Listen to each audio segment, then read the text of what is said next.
मनमोहन की इस बांसुरी में भी न जाने कैसा जादू है।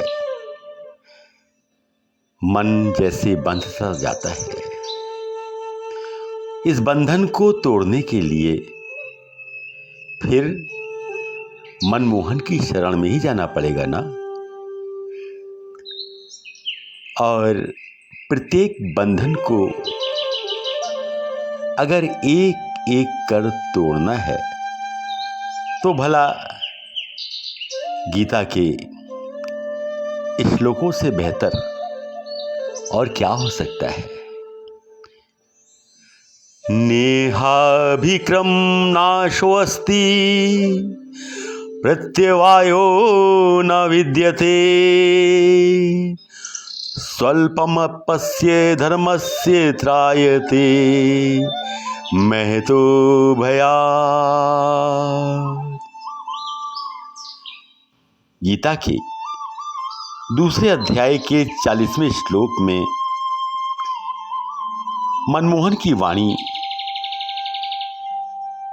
हमारी चेतना पर छाए सारे अर्थों से परे उन रहस्यों को उजागर करती है जहां चिंतन मौन हो जाता है। माधव कहते हैं कि जिसने कर्मयोग की साधना के पथ पर कदम बढ़ा दिए वह एक ऐसी मानसिक अवस्था का आनंद लेने की स्थिति में पहुंच जाता है जहां जन्म मृत्यु के भय का स्थान ही नहीं रहता। आइए अब जरा इस संपूर्ण चिंतन के मनोवैज्ञानिक विश्लेषण का प्रयत्न करते हैं। 39वें श्लोक और उसमें कर्मयोग का विश्लेषण हम पिछली कड़ी में कर चुके हैं। तब भी याद दिला देता हूं कि मुरलीधर ने कर्मयोग की परिभाषा देते हुए कहा था कि अपने विवेक का प्रयोग कर संपूर्ण स्थिति परिस्थिति का आकलन कर निर्णयात्मक स्थिति में पहुंचकर अपनी संपूर्ण मानसिक और शारीरिक क्षमताओं के द्वारा बिना परिणाम की चिंता किए कर्म करना ही कर्म योग है। अब इस 40वें श्लोक में केशव कहते हैं कि यदि हमने कर्मयोग को अपना स्वभाव बना लिया तो हमारे द्वारा किए गए किसी भी कार्य के बीज रूप का भी कभी नाश नहीं होता। अब प्रश्न ये उठता है, यह बीज रूप क्या है? हम जब भी किसी कार्य को करने का निर्णय लेते हैं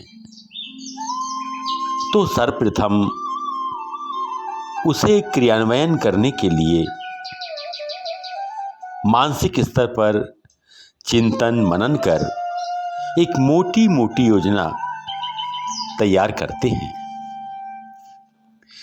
यह प्रक्रिया ही बीज है। इसे एक उदाहरण के द्वारा समझते हैं।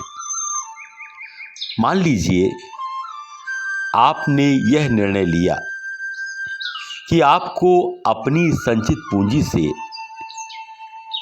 एक भवन का निर्माण करना है, तो सर्वप्रथम आप उस भवन के निर्माण संबंधी रूपरेखा को विभिन्न माध्यमों से प्राप्त जानकारी के आधार पर अंतिम रूप देंगे।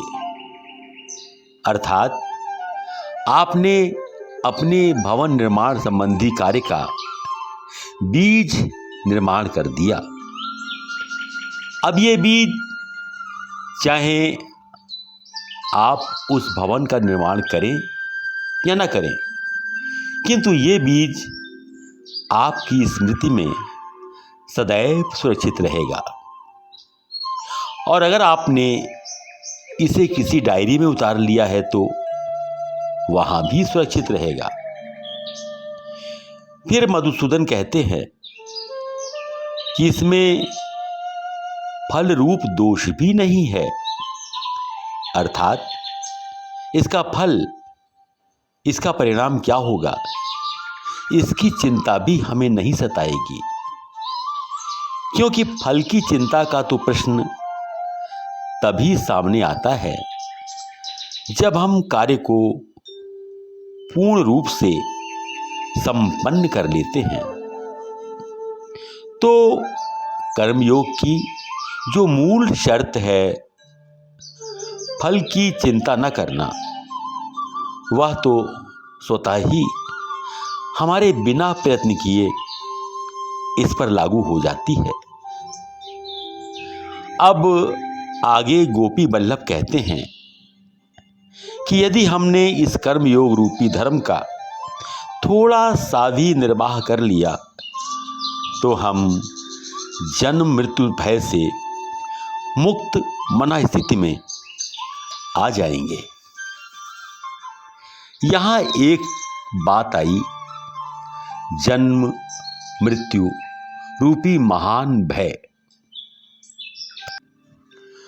मृत्यु का भय चेतन या अचेतन रूप से हर किसी को सताता है, किंतु जन्म का भय, भला जन्म में किस प्रकार का भय? ये पहेली बड़ी गूढ़ है। यहां योगेश्वर ने देह के जन्म या मृत्यु की बात नहीं की है। यहां किसी भी कर्म के प्रारंभ और अंत की ओर केशव का संकेत है। हम कोई भी कार्य करने चलें तो उसे प्रारंभ करने से पहले ही एक भय हमारे मन पर छा जाता है। कार्य को हम कर पाएंगे या नहीं, क्या क्या बाधाएं आएंगी, क्या क्या संकट आएंगे, लोग सहयोग करेंगे या असहयोग, ये सारे भय ही जन्म के भय हैं। किंतु जब हम उस कार्य को मानसिक स्तर पर आरंभ कर देते हैं, अर्थात बीज का निर्माण कर देते हैं, तो ये सारे के सारे भय नष्ट हो जाते हैं और मृत्यु के भय का तो प्रश्न ही नहीं उठता, क्योंकि उसका संबंध तो कार्य की संपूर्णता की सफलता या असफलता से है। हम मेहनत करके असफल हो गए तो यही उस कार्य के प्रति मृत्यु का भय है। देवकी नंदन कहते हैं कि यदि हम कर्मयोग की साधना के द्वारा परिपक्व हुए मन से किसी कार्य को प्रारंभ करते हैं, अर्थात बीज का निर्माण करते हैं, तो हमें उस कार्य के प्रति जन्म या मृत्यु के भय से मुक्ति की मनोदशा ही प्राप्त होती है। अतः यदि हमें किसी भी कार्य को प्रारंभ करना है तो कर्मयोग की स्थिति में जाकर ही हमें उसके बीज का निर्माण करना चाहिए। यही है विश्लेषण इस 40वें श्लोक का। धन्यवाद।